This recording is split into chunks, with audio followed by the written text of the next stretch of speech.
ইতিহাসের পাতায় এমন কিছু শহর আছে যা তার সমৃদ্ধি আর বিস্ময়কর স্থাপত্যের জন্য পরিচিত ছিল, কিন্তু আজ তা কেবলই ধ্বংসাবশেষ। তেমনই একটি হল পেত্রা। ভাবুন তো, পাথরের পাহাড় কেটে কিভাবে একটি পুরো শহর তৈরি করা সম্ভব হয়েছিল, আর কিভাবে তা কালের গর্ভে হারিয়ে গেল।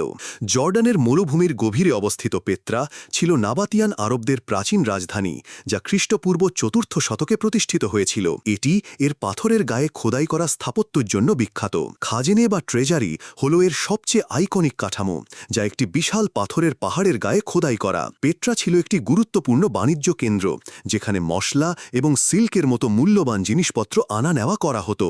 এর ভৌগোলিক অবস্থান একে প্রাকৃতিক দুর্গ হিসেবে কাজ করতে সাহায্য করেছিল। কিন্তু ৭০০ খ্রিস্টাব্দের পর ভূমিকম্প এবং বাণিজ্য পথের পরিবর্তনের কারণে এই শহর ধীরে ধীরে পরিত্যক্ত হয়ে যায়। প্রায় ৫০০ বছর ধরে এটি পশ্চিম বিশ্বের কাছে হারিয়ে যাওয়া শহর হিসেবেই পরিচিত ছিল, যতক্ষণ না ১৯০০ শতকে এটি আবার আবিষ্কৃত হয়। পেত্রা মানব ইনজিনিউইটি এবং প্রকৃতির সৌন্দর্যের এক অসাধারণ মেলবন্ধন।